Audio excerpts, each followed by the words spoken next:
want you to imagine you've decided to take a long trip, but you have multiple options for how you can get to your destination. You could take a car, you could take a train, or you could take a plane. Now, driving gives you a lot of flexibility with your schedule and what you can pack and bring with you, and you might be able to visit places along the way, but it takes more time to get there. Now, the train, it also takes a long time, but you can just sit back, relax, watch a movie, listen to a podcast, read a book, and you don't have to worry about traffic. And finally, the plane. It's the fastest option, but maybe you're not a big fan of the lines, the security, and the tight, cramped quarters on the actual plane. All three are viable options, and all three are going to get you to your final destination, but you do need to choose one path, and you can only take one at a time. You can't fly and take the train. You got to pick one. Now, today's episode is all about choosing a path once you have a clear idea of where you want to go. And it's actually inspired by an audience question, but I've also heard it from others. And the essence of the question is, I'm an experienced and passionate teacher, and I want to reach a wider audience, but I don't know where to start. Do I do a podcast? Do I do videos? Do I do something live? Or should something be pre-recorded? In other words, what do you do when you have a strong why, but you're not sure of the next step? And that can feel really paralyzing, especially if we're excited to get going and we feel passionate about the thing that we want to do, but there are multiple paths and that can be really overwhelming and keep you frozen and therefore no momentum. So I started off with the trip metaphor on purpose because it's sort of a similar situation. You know the direction you want to go, maybe you know exactly where you want to land, but you need to choose the type of transportation because there's more than one option. Now, first and foremost, I think it's really important to recognize that you are just exploring options first. It's like looking up flights, looking up train schedules, driving directions. You want to collect information on the different paths. So there is a little bit of research that is inherent when you are trying to figure out the direction or the path you want to take. Now, because this podcast is the momentum experiment, I'm going to put my spin on it and how you should start doing some of this research. And I want to look at both method and mode.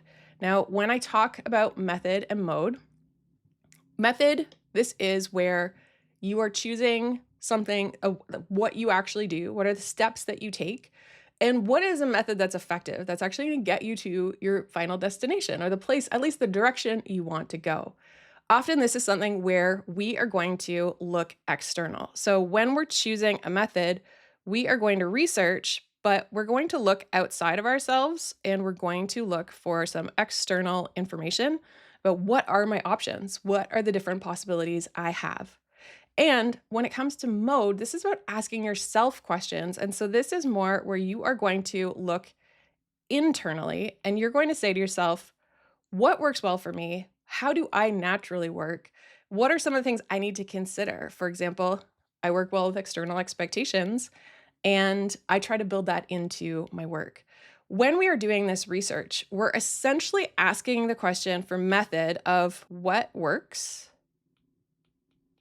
And when we are looking at mode, we're looking at what fits. And so these are two different questions I want you to ask.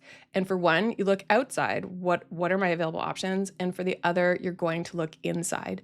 Now, if we take an example with this content, you can start asking questions like, okay, method, what kind of audience are you trying to get in front of? And where do they spend their time? Are these people on YouTube? Are they spending time on Facebook, Instagram? Do they listen to podcasts? Do they read blogs or Substack? Is your message suitable for audio only? Or is it actually better with a visual element, especially if you're teaching something? Do you want to have that video element? And then also, do you want to have an interactive teaching component while live? Do you want to be able to go back and forth with people? Do you want to have community where people can talk with each other or that you can talk with people? When you start to ask these questions, you can start to narrow down some of the options. For example, if your audience is spending a lot of time on, say, Facebook, that might be a great place to show up and to start teaching and putting things out there. Whether you do recorded videos and then you can comment and answer questions, or maybe you do something that's interactive and live. But you'll start to narrow this down when you start to look at what your options are externally. But you also want to look inside and look internally of how do I like to deliver content? How do I like to teach? Do I work better with accountability? And I use the example of myself all the time with the fact that recording these live and saying, I'm going to record on this day at this time, knowing people can show up gets me to show up every single week. Whereas just saying I'm going to record a video is much easier for me to maybe delay, procrastinate, or put off. Now, the other thing too, when you are putting out content and you're teaching something, what about editing and production? Now, I have a friend of mine who actually was helpful inspiration for me for this podcast. And she has time constraints for the type of work she does, but really wanted to start a podcast. And when it came down to it, even though she could do video, she realized that the low lift of an audio podcast, flexible timing, no camera required, so she didn't have to look ready for the camera.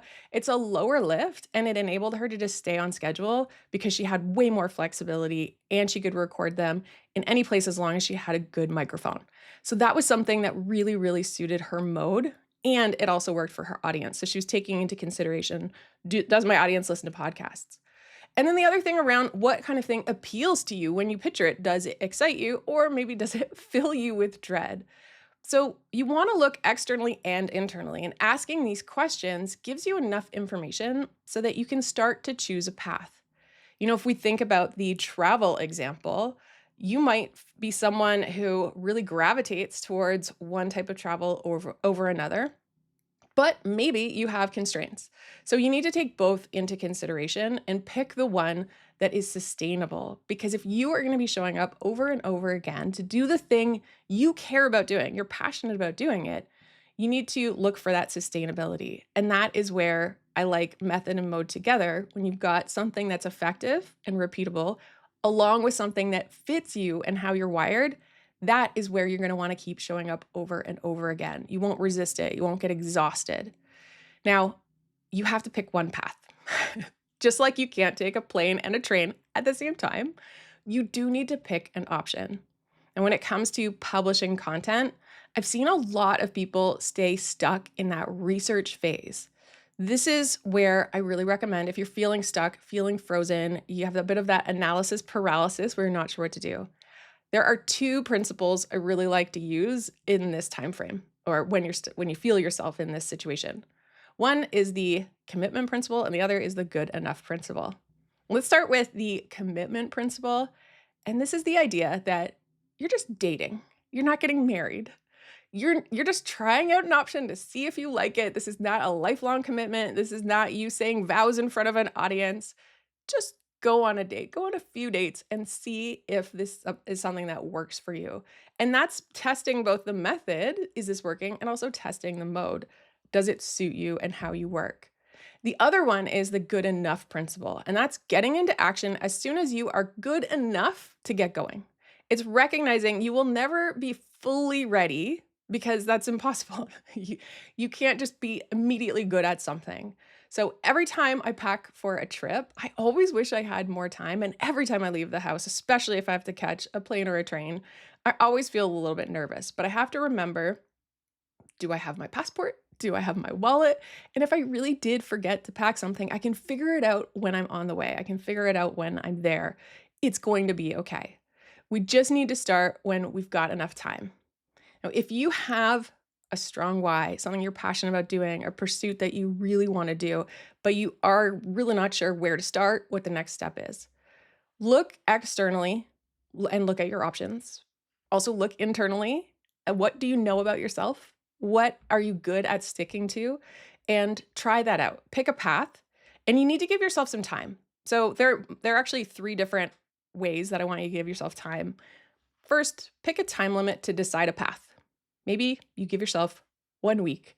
Say, by the end of this week, I'm going to look at all the information I have, and I'm just going to pick a path. The next one is pick a time limit for you to prepare so that you are good enough, ready enough to start. Maybe that's 2 or 3 weeks if you're putting together content. If you're going to start doing something regularly, you are probably going to need to gather ideas. You might have to put together some assets, maybe a cover, maybe choose a name if it's going to be a podcast or if you're going to set up a channel. That does take time. So give yourself a time frame that's reasonable. but also what's reasonable. So maybe 2 to 3 weeks, maybe four. Then, when you get started, I want you to pick a time frame for how long you'll give it a chance. And I would say when it comes to content and putting out regular content, give yourself at least 3 months, knowing it can take a lot longer to get traction when you are trying to get a message out there.